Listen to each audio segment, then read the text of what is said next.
बिस्मिल्लाहिर्रहमानिर्रहीम। अस्सलाम वालेकुम नाज़रीन, आप यूट्यूब चैनल देख रहे हैं। मैं इमरान खान हूँ। नाज़रीन, आज़ाद कश्मीर में मैंने अभी कुछ मनाज़िर देखे। थोड़ी देर पहले मुझे वीडियोस भेजी हैं कुछ दोस्तों ने, और ये जर्नलिस्ट हैं, ये बेचारे पाकिस्तान में ये वीडियोस लगा ही नहीं सकते, ना ये लगा सकते हैं, ना इसके ऊपर ख़बर दे सकते हैं। थोड़ी देर के अंदर सोशल मीडिया पर आ जाएंगी ये वीडियोज़ भी। तो वहाँ पर ख़वातीन के ऊपर भी पुलिस ने तशद्दुद शुरू कर दिया। सिक्योरिटी फोर्सेज जो है वो आगे बढ़ रही थी और ख़वातीन वहाँ पे एहतजाज कर रही थी, क्योंकि सिक्योरिटी फोर्सेज हथियार लेकर आती हैं, फिर उसके बाद निहत्ते लोगों पे गोली चल जाती है। तो ख़वातीन रस्ते में एहतजाज कर रही थी और तालिबात थी, ख़वातीन थी, वहाँ पे इकट्ठी थी। उन्होंने कश्मीर के झंडे उठाए हुए थे। तो ना सिर्फ उन पर तशद्दुद किया गया, उन्हें वहाँ से भगाया गया, आंसू गैस की उनके ऊपर शेलिंग की गई, बल्कि उनसे झंडे भी छीन लिए गए आज़ाद कश्मीर के। ये बड़ी तकलीफ दह बात है। मैं जब यहाँ पे लंदन में एहतजाज करने गया था ना, तो मुझे कई लोग मिले और उन्होंने कहा, यार पहली दफ़ा हमारी ख़वातीन को घर से बाहर आना पड़ा है, ये रियासत ने हमारे साथ बड़ा जुल्म किया। तो मैंने कहा जी वो अपने हक़ के लिए, एहतजाज के लिए। उन्होंने कहा नहीं, हमारी ख़वातीन, हमारी ये रवायात नहीं, हमारी ख़वातीन बाहर नहीं आती थी, लेकिन इन्होंने हमें मजबूर किया, ख़वातीन को मजबूर किया कि उन्हें बाहर आना पड़ा एहतजाज करने के लिए। इतना ज़्यादा जुल्म किया जा रहा है। तो ये मनाजिर मैंने खुद देखे हैं अभी। अब मिशाल मलिक साहबा को लाया गया, उनको लाके एक प्रेस कॉन्फ्रेंस करवाई गई। गो कि वो ये बात कर रही थी कि पुरअमन तरीके से बैठ कर इस मसले को हल करें। जंगों के बाद भी ये मसले बैठ कर ही हल होते हैं। वो ये बात ठीक कर रही थी, गलत नहीं कर रही थी। यही बात मैं पहले दिन से कह रहा हूँ, जब खून नहीं बहा था मैं तब भी कह रहा था कि बैठ जाए ना, बैठ के बात करें। कोई ये दुश्मन मुल्क तो नहीं है, पाकिस्तान है, हमारे अपने लोग हैं, हमारी अपनी फोर्सेज हैं, कश्मीरी भी हमारे भाई हैं। तो ये तो नहीं हो सकता कि आप उनको गोली की ज़ुबान में बात करें, जुल्म और जबर का सहारा लें। अब वो कहते हैं 100 से ज़ायद लोग हमारे शहीद हो गए, वो ये भी कहते हैं हमारी लाशें गायब की जा रही हैं। तो मिशाल मलिक साहबा आई हैं और उन्होंने आकर फ़ौज को कहा, जी फ़ौज की तो कोई जिम्मेदारी नहीं है इस सारे मामले में। यानी उन्होंने मिलिट्री को इस सारे मामले में बेगुनाह करार दे दिया और सारा का सारा मलबा उठाकर उन्होंने सियासतदानों पर डाल दिया। ये ना पुराना तरीक़ाकार है। मिलिट्री एस्टेब्लिशमेंट हमेशा जब गंद मारती है ना, तो उसके बाद अपने बंदे लॉन्च करती है जो आकर ये प्रोपेगेंडा करते हैं कि इसके अंदर मिलिट्री का कुछ लेना देना नहीं है, ये तो सियासतदानों की गलती है। आपको याद है पाकिस्तान टूटने पे जनरल बाजवा का स्टेटमेंट?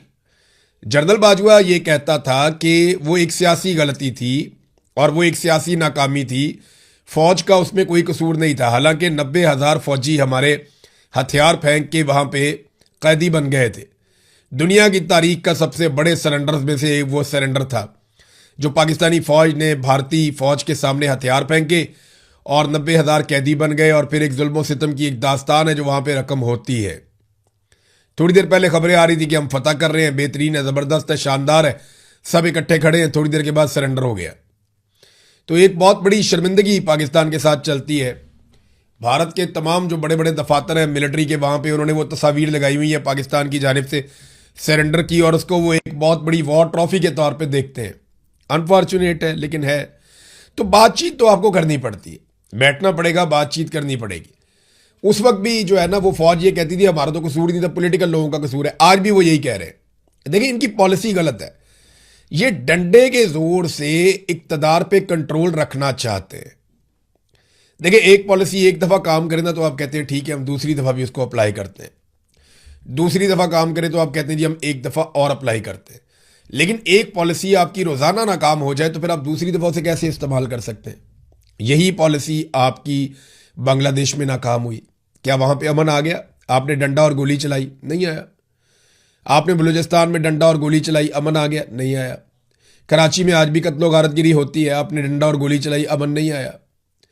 कबायली इलाकों में आपने ऑपरेशन किए, डंडा और गोली चलाई, सब कुछ किया, क्या अमन आया? नहीं आया। भाई जब ये पॉलिसी गलत है तो आप पूरे पाकिस्तान को बदअमनी में क्यों झोंक रहे हैं? तरीकाकार तो ये होना चाहिए कि आप पॉलिटिकल लोगों को मौका दें, पॉलिटिकल इंतजामिया बातचीत के जरिए से रास्ते निकाले, जहां पे ताकत का इस्तेमाल करना है वहां पे कानूनी ताकत का इस्तेमाल किया जाए, अदालतों को इसके अंदर शामिल किया जाए। ये क्या बात हुई कि आपने बंदूक उठाई और 50-40 बंदे मार दिए, और बंदे मारने के बाद आप सीने पे हाथ मार के कहते हैं जी फर्क ही कोई नहीं पड़ता। वो अभी फील्ड मार्शल आसिम मुनीर साहब की एक वीडियो वायरल हो रही है जिसमें वो तलबा के थे बेचारे सवाल ही नहीं कर सकते, उन्हें सवाल करने की इजाज़त ही नहीं मिलती। वीडियो वायरल हो रही है जिसमें आर्मी चीफ फितना कुचलने की कुरानी आयात का हवाला दे रहे हैं कि इन्हें कत्ल कर दो, इनके हाथ पांव मुखालिफ सिमत से काट दो, और अगर ये तायब हो जाएं तो फिर इनकी माफ़ी है। देखें, मैं एक चीज़ कहना चाहता हूँ, कुरान मजीद को ना अपने मुजालिम को जवाब देने के लिए आप कुरान मजीद की आयात का सहारा ना लें। ये ज़्यादती है, ये गलत बात है। यही आयात मुझे भी सुनाई गई थी जब तशद्दुद कर रहे थे ISI के लोग मेरे ऊपर। यही आयात जब मैं सुन रहा था तब तशद्दुद हो रहा था, और यह मकबूल जान साहब के ऊपर उनको भी सुनाई जा रही थी कि तुम्हारे हाथ मुखालिफ सिमत से काट दिए जाएं, पाँव मुखालिफ सिमत से काट दिए जाएं, और फिर तुम्हारा फितना है उसको हम कुचल देंगे। इस तरह उनको भी आयात सुनाई जा रही थी। तो क्या कुरान पाक सारा का सारा सियासी मुखालिफिन पे नाजिल हुआ है? जो आसिम मुनीर साहब को पॉलिटिकली उनकी मुखालफत करेगा, कुरान पाक क्या उसके ऊपर नाजिल हुआ है? मेरे चंद सवालात हैं इसमें। एक तो ये कि क्या आप कुरानी और इस्लामी तालीमात पे अमल कर रहे हैं जो आप ये कहते हैं? क्या इस सूदी निज़ाम के साथ आप खुद को अमीरुल मोमिनीन समझना शुरू हो गए? मुल्क में सूदी निज़ाम लगा हुआ है। जालिम हुक्मरान के सामने कलमा हक कहना क्या होता है? वो अफजल जहाद होता है। और कुरान मजीद की रोह से इलेक्शन चोरी करना, चादर और चार दीवारी का तकद्दुस पामाल करना, इंसानों को जबरी तौर पे गुमशुदा करना, चोरों डाकुओं और लुटेरों का सहूलतकार बनना, खवातीन की तजलील करना, बच्चों पर तशद्दुद करना, अपने हलफ की खिलाफ वर्जी करना, गैर इस्लामी आलमी ताकतों की खुशामद करना, ना इंसाफी का बाजार गर्म करना, जाली हुक्मरान बनाना, सूदी निज़ाम चलाना, मुसलमान भाइयों पर गोलियां बरसाना, इंसानी हकूक की धज्जियां उड़ाना, खुद से इस्तिस्ना ले लेना, क्या ये सारी चीज़ें कुरान मजीद की रौ से जायज़ है? ये जो आपने किया वो सारा जायज़ है। पाकिस्तानी सिर्फ अपने हकूक मांग लें तो वो फितना हो जाते हैं। आप उन्हें कत्ल करेंगे, उन्हें मारेंगे, उनके हाथ और पाँव मुखालिफ सिमत से काट देंगे, और बच्चों को बिठा के आप ये कुरानी आयात सुना रहे हैं। भी बच्चों को ये बताना है कि बच्चों झूठ नहीं बोलते, बच्चों करप्शन नहीं करते, बच्चों अपनी ज़िंदगी ईमानदारी के साथ गुजारते हैं, बच्चों गलत को गलत कहना सीखो, बच्चों सही के साथ खड़े होना सीखो, शिरक नहीं करते, अपने रब के अहकामात पे अमल करते हैं। आपने अगर बच्चों को बताना तो आप ये बातें बताएं कि जुल्म का साथ नहीं देते, मजलूम के साथ खड़े होते हैं, लेकिन वो बातें नहीं करेंगे। बच्चों को बताएंगे जी एक तरफ से हाथ काट देंगे, एक तरफ से पाँव काट देंगे। तो आप कुरान मजीद को भी इस्तेमाल कर रहे हैं। अगर पाकिस्तान, ये सिर्फ आपने नहीं पढ़ा हुआ कुरान मजीद फील्ड मार्शल साहब, ये पूरे पाकिस्तानियों ने पढ़ा हुआ है। पाकिस्तानियों ने अगर कुरान मजीद की आयात का हवाला देना शुरू कर दिया ना, तो यहां पे लोगों को मुंह छुपाने का मौका भी नहीं मिलेगा, जगह भी नहीं मिलेगी। कुरान मजीद में इतनी क्लैरिटी है जुल्म को और जालिमों को लेकर। मजलूमों के लिए कुरान मजीद में क्या है वो भी आप वहां पढ़ लें जाके। बेशुमार कुरान मजीद की आयात हैं जो आज उनको जो है वो पसे पुष्ट डाला जा रहा है। फजल रहमान खुद कहते हैं कि जी कुरान मजीद के खिलाफ जो है वो यहाँ पे कानून साजियाँ हो रही हैं।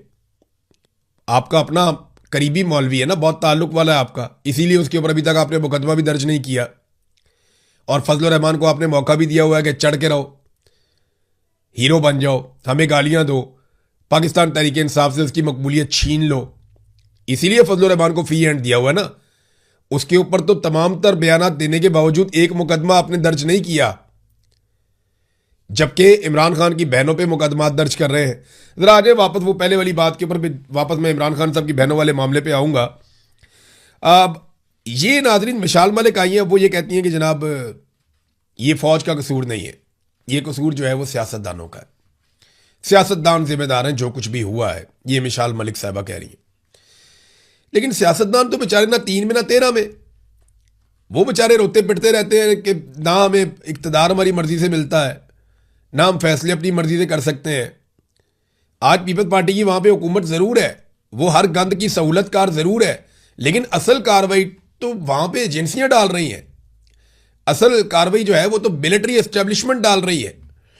अपने इक़्तिदार को दवाम बख्शने के चक्कर में हर जगह पे इन्होंने जुल्म किया है, और अब जितने बंदे शहीद कर दिए गए हैं ये किसके खाते में डाले जाएंगे? भी किसी का तो सर लिया जाएगा ना। 100 के करीब बंदे जॉइंट अवामी एक्शन कमेटी के मुताबिक उनके शहीद हो गए हैं। अब ये किसी के सर में तो जाएगा।